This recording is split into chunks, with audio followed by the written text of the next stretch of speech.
যে দুই ঘরে দুই ফেরেশতা আছে, এই ফেরেশতারা সব কিছু লিখছে। ইয়ালামুনা, তারা জানে, মাথা ফালু তোমরা যা করছো, ওরা তোমাদের উপস্থিত কাজগুলোকে জানছে। তাহলে ভাইজান, আমার বন্ধুগণ, আমরা অনেকেই অনেক জায়গায় আবেগে অনেক কথা বলে ফেলি। যেমন দেখেন, আমি আপনাদের সম্মুখে দু চার কথা বলছি, আমার মামা শুনছেন। তো বিষয় হচ্ছে, আমি আবেগে অনেক কথা বলে ফেলছি। যদি আমিও না মানতে পারি, তাহলে আমাকে হিসাব দিতে হবে। তাহলে আমি যতটুকু বলছি, এই বলার উপরে আমি সঠিকভাবে চলতে পারছি তো? আমাকেও নিজেকেও চিন্তা করতে হবে। যদি আমি চলতে না পারি, তাহলে আল্লাহর কাছে দয়া ভিক্ষা চাইতে হবে। রব্বুল আলামিন, তুমি আমাকে চলার তৌফিক দান করো। তারপরে যেমন অনেক মা বোন আছে আমার, এখন পর্যন্ত নফল ইবাদতের মধ্যে একটা হলো কোরআন তেলাওয়াত, এই কাজটা করছে না। কোরআন তেলাওয়াত না করলে ফেরেশতারা আপনার জন্য, আল্লাহ সুবহানাহু ওয়া তাআলা তিনি বলছেন যে যখন কোন মানুষ কোরআন তেলাওয়াত করে, আর ওই কোরআন তেলাওয়াতের সময় ফেরেশতারা মানে তার কোরআন তেলাওয়াত শুনে এবং আমার কাছে ওই রিপোর্টগুলো পৌঁছায়, আমি যখন দেখি তার আমলে যে এই ব্যক্তি অনেক কোরআন তেলাওয়াত করছে, এর জন্য কি করা হোক, এই কোরআন তেলাওয়াতের কারণে এর বাড়িতে ব্যাধিগুলোকে ভালো করে দেওয়া হোক।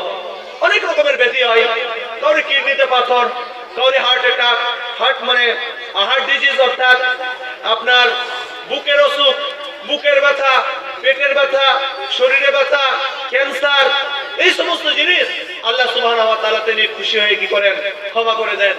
সূরা ফাতিহা, এই সূরা ফাতিহা তো প্রত্যেকটা অসুখের ওষুধ।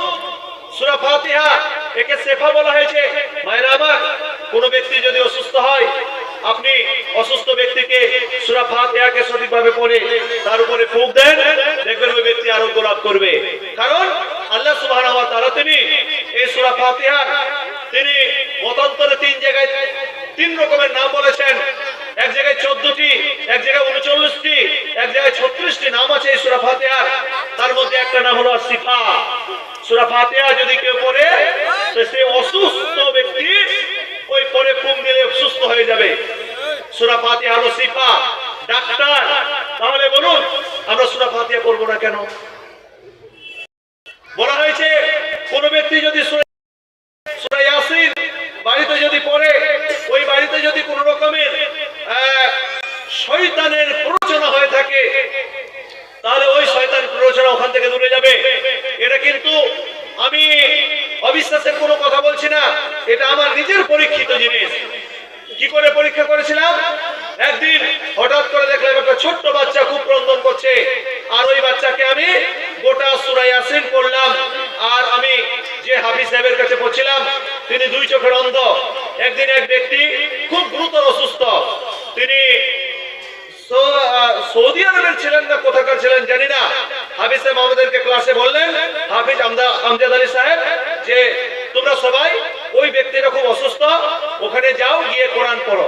বললাম যে আমরা তো কোরআন পড়তে জানি, কিন্তু কেমন করে কি করবো এটা তো জানি না। তখন বলল যে সূরা ইয়াসিন পড়বে, আর যেখানে মুবিন শব্দটা ব্যবহার করা হয়েছে সূরা ইয়াসিনে, মুবিন আয়াতের শেষে, ওখানে পৌঁছা মাত্রে আর অসুস্থ ব্যক্তির উপরে তোমরা কি করবে, ফুঁক দিবে। তো আমার পরীক্ষা করে এই জিনিসটা প্রায় 4-5 জায়গায় আমি পরীক্ষা করেছি।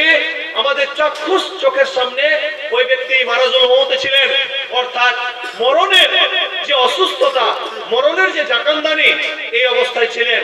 যার জন্য আল্লাহ সুবহানাহু ওয়া তাআলা, আমরা কয়েকজন ছাত্র গেলাম, যাওয়ার পরে ওই ব্যক্তি আমাদের চোখের সামনে তার প্রাণ আল্লাহ সুবহানাহু ওয়া তাআলা ইজ্জতের সহিত তিনি নিয়ে নিলেন। এটা কত বড় সেবা বলেন দি, আল্লাহু আকবার। তো এই জিনিসগুলো আপনাকে জানতে হবে। মায়েরা আমার, বোনেরা, সকাল হলে আমার দাদাই বলেন, আমার বাবাই বলেন, আমার চাচাই বলেন, সকাল হলে গরু নিয়ে যাও, ছাগল নিয়ে যাও, আর কিছু করো, চিন্তা ধারণা নেই যে আমাকে এই দুনিয়া ছেড়ে যেতে হবে। আপনি বলুন তো, আপনাকে একটা যদি প্রশ্ন কেউ করে যে আপনি কবে মায়ের পেট থেকে হয়েছেন, বলে আমি তো কালকে মায়ের পেট থেকে হলাম, আজকে বৃদ্ধ হয়ে গেছি, এরকমই আপনি বলবেন। তাহলে বয়স আপনার দিনের পর দিন চলে যাচ্ছে, আমি কোনোই ব্যবস্থা নিচ্ছি না। যার জন্য আল্লাহ সুবহানাহু ওয়া তাআলার কাছে আপনাকে আমাকে জবাব দিতে হবে। আমি আরো কয়েকটি কথা